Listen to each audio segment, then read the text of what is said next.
Jitendra Singh, Minister of Science and Technology, is joining us on the program as well. Dr. Singh, appreciate you taking out the time and speaking with us. This is Vineet. I hope you can hear me, sir. So first up, very many. Thank you, Vineet. Thank you. So first up, very many congratulations. It's a befitting budget when it comes to the kind of compartmentalization that needs to happen right before a big elections. What did you make of what was it offered today? Obviously, you can't please everyone, but there were enough pointers today to take back home and understand that the government is trying and doing its best. Taking up from where you said this was an interim budget. Rather, I would add to that when you rightly mentioned so. The interim budget happens in an election going year and is followed by a full-fledged budget which happens in the beginning of the monsoon sessions around July or August. But the interim budget this year, I have a reasonable amount of confidence to say, which everybody is realizing also, is an indicator of the things to come, of the contours of the overall budget that is going to happen in the month of July and August, because that is also because all of us know that it's going to be the same Prime Minister, the same approach. So he has unfolded the roadmap for the next 20 years in the journey to the pedestal of 2047 India or the Viksit Bharat. And there is a certain amount of continuity which has happened right from the day he took over as Prime Minister from the year 2014. And as far as the budget is concerned, I think it is inclusive. It covers virtually every section of society, whether it's the four sections that Prime Minister has been reiterating in recent past, the Kisan or Annadata, the Garib, the Mahila, the Yuva, and all the other sectors, whether it's the fishery, whether it's the dairy, whether it's the agriculture, whether the young innovators, the startups, and it has also taken care of those sectors which earlier did not receive the kind of attention that they deserve, or maybe we didn't realize. For example, in the last budget and also continuing in this budget, as the Finance Minister mentioned, there have been nearly 70 lakh beneficiaries of Pradhan Mantri Swanidhi Yojana, the street vendors. Now, this is a country or a society which has actually got indifferent to the plight of the street vendors. We hardly looked the second time at a street vendor on the roadside. But now the street vendor is being given support with respect. Similarly, the Vishwakarma Yojana, a section of society which was earning its livelihood through its traditional methods of handicraft and other kind of artisanship, which was dying down. So they were both serving dual purpose of earning their livelihood and at the same time keep the Indian civilization alive. That has been addressed. Even today's budget, we have a mention of a special or exclusive scheme for biomanufacturing. Now, this is something unbelievable for a common man, because for the last 70 years, nobody looked at the bio resources of this country. We have a huge Himalayan resource over here, all full of rich with aromatic plants, medicinal plants. For the first time, we have realized the benefits of Purple Revolution, which was depicted in the Republic Day parade this year. We have more than 4,000 now agri-startups. So agriculture was the exclusive domain, but we got stuck up that startup may be only IT. So this could have been explored. Deep sea mission is another area which finds mention even in today's budget. Prime Minister spoke about it twice from the ramparts of Red Fort in his Independence Day address of 2023, 2022, consecutively 2 years. So huge ocean, marine resources. We have 12 states along the coast. We have 7,500 long kilometer coastal area. Only country which has an ocean named after it, the Indian Ocean. We never looked at our natural resources which had come to us by legacy. The first time we are heading, and this is going to add value to our further growth towards 2047 India. So I think every section virtually has been, and the experiments conducted by this government in the last 10 years, which sometimes sounded a little out of box, have also started showing dividends. Like for example, GST recording a collection of more than 1 lakh crore or 1.66 lakh crore, or DBT giving you benefit of nearly 3 lakh crore saving by doing away with the middlemen. These are some of the initiatives which when they happened, sometimes it became a little difficult to comprehend how they would be taken, but they have now started showing dividends, and also very futuristic. The emphasis on solar power, that is also included in this budget. The allocation increased from nearly 4 lakh to 8,500 crore or so. The semiconductors, which is going to be the part of the new scientific revolution, because we are already into quantum technology. We are just 5 or 6 countries in the world.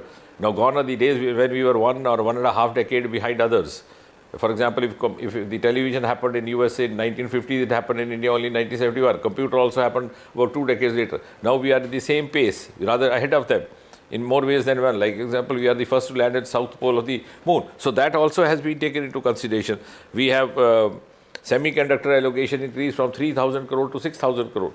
So I think a budget which takes care of Indian ethos and at the same time makes optimum use and gives optimum emphasis on science, technology, innovation, realizing, as once Sir C.V. Raman said about 100 years ago, when somebody asked him what could be the secret of India's success, he said science, and still more science. And I think for the first time, that has been realized at the level of the political leadership.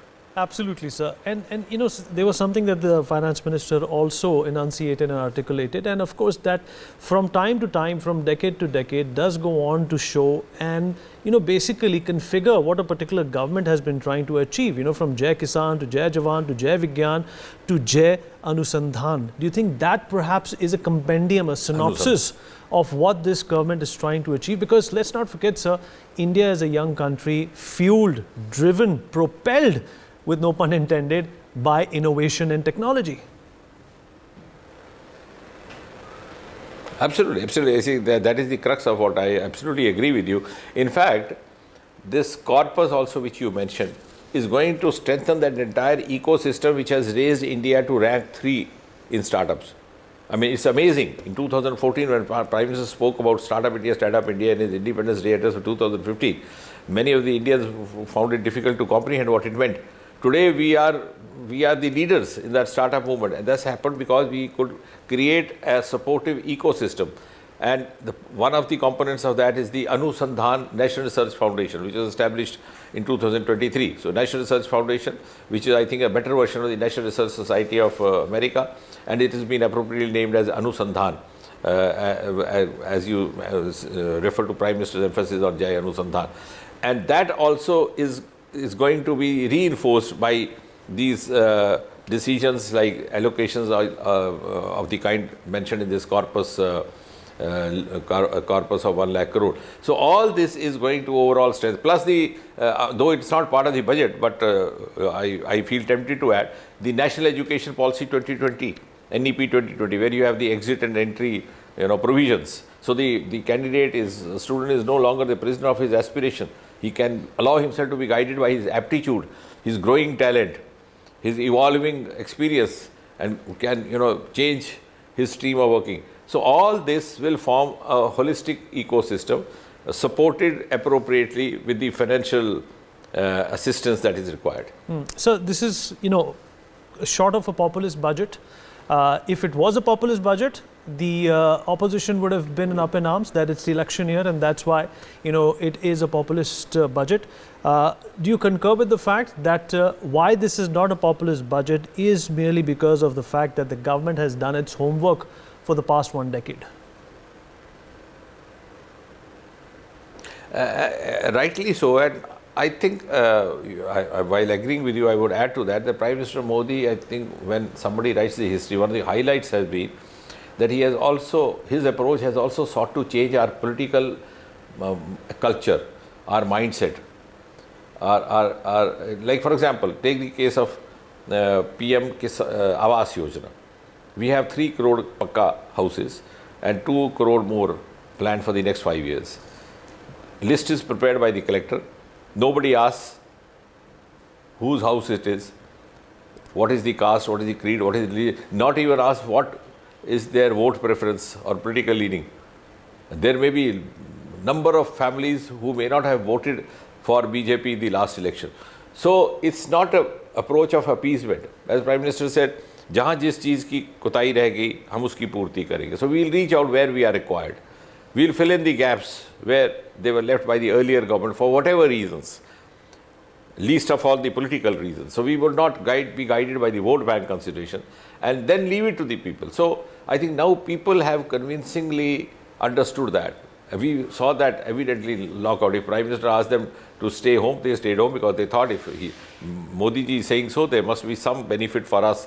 Somewhere it is in our interest. So that trustworthiness, that trust which Prime Minister Modi has earned through his sheer hard work, commitment and consistent endeavor, gives the confidence and strength to do what is fair to his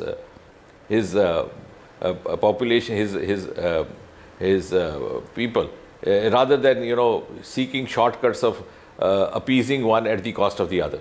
And I'm sure this is going to change the entire political culture for all the times to come. Well said, sir. Well said.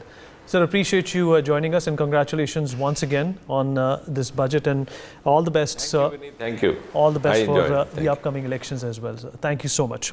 For more such videos, subscribe to the NewsX YouTube channel, hit the bell icon.